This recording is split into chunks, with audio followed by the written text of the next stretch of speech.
Hello दोस्तों, मैं हूं सुनील थोरी। फैन स्टडी पॉइंट में आपका स्वागत है। आज हम पढ़ेंगे गणित, मैथमेटिक्स। इसमें हम 7 टॉपिक पढ़ेंगे। कौन कौन से? प्राकृत संख्याएं, पूर्ण संख्याएं और सम व विषम संख्याएं, भाज्य व अभाज्य संख्याएं और पूर्णांक संख्याएं और परिमेय संख्याएं और अपरिमेय संख्याएं। इनको हम दोस्तों आज हम डिटेल से पढ़ेंगे। तो चलते हैं हम सबसे पहले प्राकृत संख्याओं पर। प्राकृत संख्याएं देखो दोस्तों, प्राकृत संख्याएं कौन सी होती हैं? सिंपल सा है। प्राकृत संख्याएं होती हैं 1 से लेकर अनंत तक। 1 से लेकर अनंत तक जितनी भी संख्याएं वो सारी की सारी क्या है? प्राकृत संख्याएं हैं। इसमें जीरो शामिल मत करना। 1 से लेकर आगे की साइड में जितनी भी संख्याएं हैं वो सारी की सारी प्राकृत संख्याएं हैं। अब देखते हैं पूर्ण संख्याएं।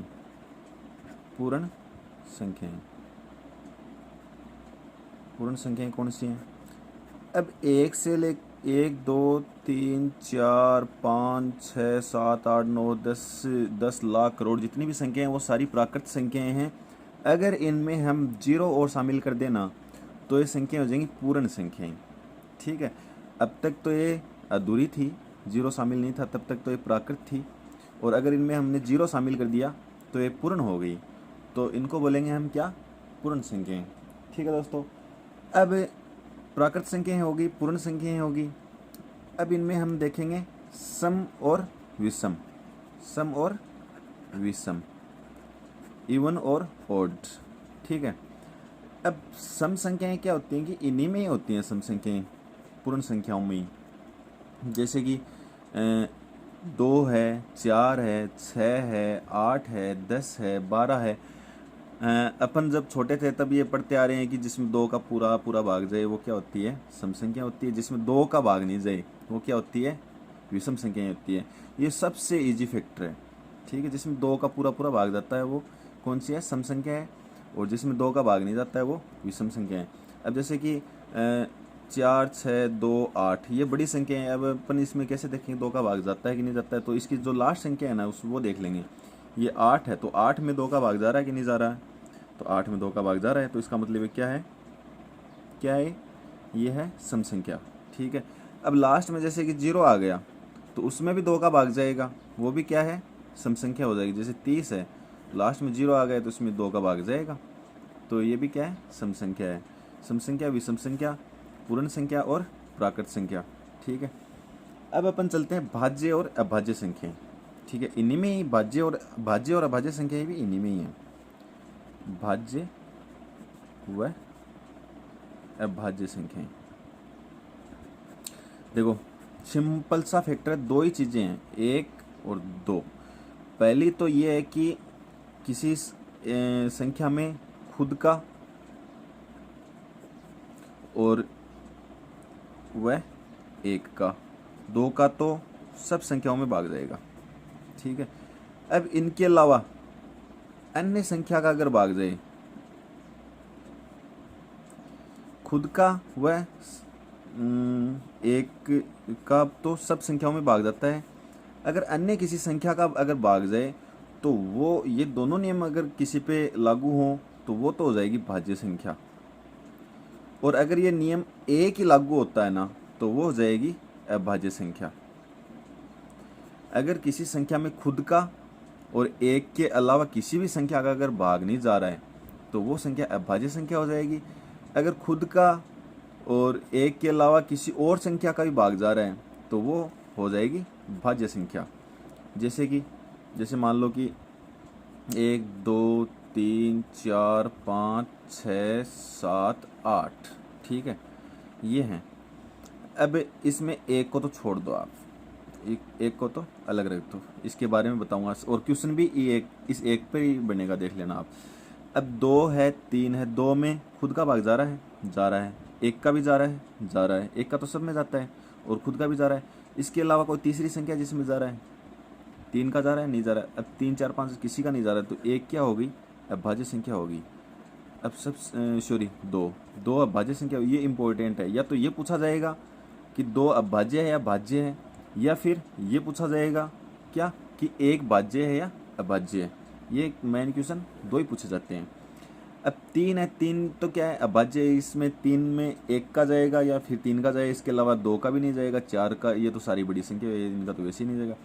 4 क्या है भाज्य संख्या है, क्यों? क्योंकि इसमें 1 का, 4 का, इन 2 के अलावा 2 का भी जा रहा है, ठीक है। 5 क्या हो गई? 5 होगी अभाज्य संख्या, क्योंकि इसमें किसी का भी भाग नहीं जा रहा है। 6 में जा रहा है, 3 का भी जा रहा है, 2 का भी जा रहा है। 7 में किसी का नहीं जा रहा है, इसलिए ये भी क्या होगी? अभाज्य संख्या होगी। तो अभाज्य संख्या कौन कौन सी होती हैं? जैसे कि 2 है, 3 है, 5 है, 7 है, 11 है, 13 है, 17 है, 19 है। एक तो आप ये देख लेना कि कोई भी अभाज्य संख्या वो सम संख्या नहीं मिलेगी आपको, क्योंकि सम संख्या होती है उसमें तो 2 का भाग जाता है। ये तो सीधा सीधा फैक्टर हो गया कि सम संख्या में तो 2 का भाग जाता है, ठीक है। और ये तो कोई भी अभाज्य संख्या है वो आपको क्या नहीं मिलेगी? सम संख्या नहीं मिलेगी, वो मिलेगी आपको विषम संख्या मिलेगी, इवन नंबर, ठीक है। दूसरी बात, उसमें सिर्फ और सिर्फ खुद का और एक के अलावा किसी भी संख्या का भाग नहीं जाता है, वो क्या होगी? अभाज्य संख्या होगी। मैं आशा करता हूँ कि आपको ये भाज्य और अभाज्य वाला तो समझ में आ गया। अब दोस्तों अपन देखते हैं पूर्णांक संख्याएं। पूर्णांक संख्याएं कौन कौन सी होती हैं? देखो, पहले तो अपन ने देखा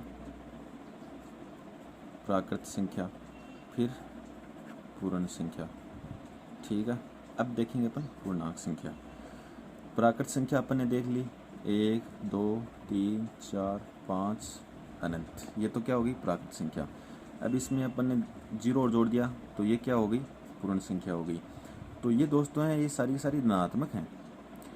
अब ऋणात्मक होती हैं वो भी तो संख्याएं होती हैं, जैसे कि -1 है, -2 है, -3 है, -4 है, माइनस माइनस माइनस अनंत, ये भी क्या होती हैं? ये भी संख्याएं होती हैं। अगर ये धनात्मक संख्याएं और ये जो ऋणात्मक संख्याएं, इन दोनों को अगर शामिल कर देना अपन, तो वो संख्याएं हो जाएंगी पूर्णांक संख्या। कौन सी?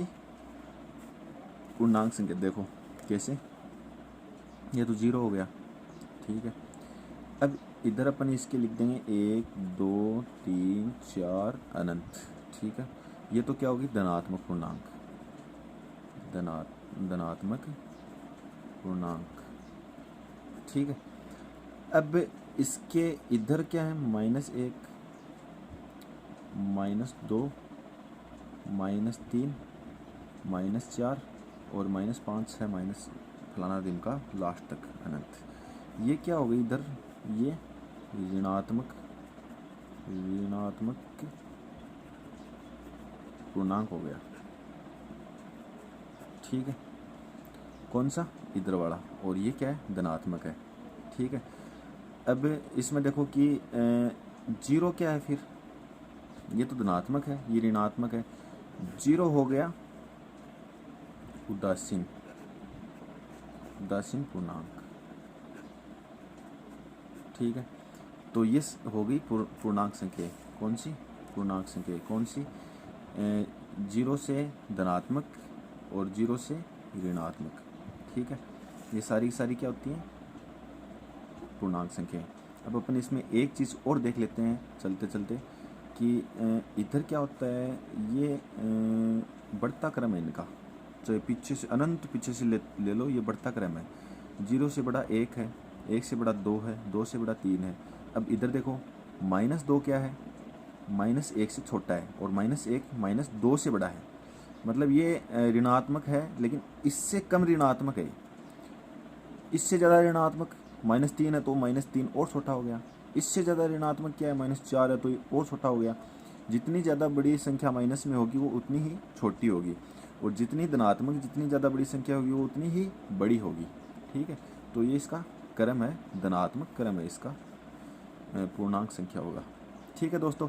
अब आगे अपन पढ़ते हैं प्रीमेय और अप्रीमेय संख्या। बहुत इंपॉर्टेंट है, देखना, बहुत ही आसानी से समझ में आ जाएगा। वैसे सबसे हार्ड है समझने में, पर बहुत ही सिंपल तरीके से अपन इसको प्रीमेय और अप्रीमेय संख्या को समझेंगे। देखिए, प्रीमेय संख्याएं कौन सी होती हैं? सीधी सीधी इसका एक फॉर्मूला है कि m/n के रूप में जो संख्या लिखी जा सकती है वो प्रीमेय संख्या होती है, बशर्ते इसमें n क्या नहीं होना चाहिए? 0 नहीं होना चाहिए। क्या नहीं होना चाहिए? 0 नहीं होना चाहिए। n क्या नहीं होना चाहिए? जीरो नहीं होना चाहिए। ठीक है, वो सारी की सारी संख्याएं क्या होती हैं, प्रीमेय होती हैं, जिनको m अपॉन n के रूप में लिखा जा सकता है। जैसे 2/3, 5/6, 7/4, फलाना दिमका, जितनी भी संख्याएं हैं वो सारी की सारी क्या हैं, प्रीमेय संख्याएं हैं।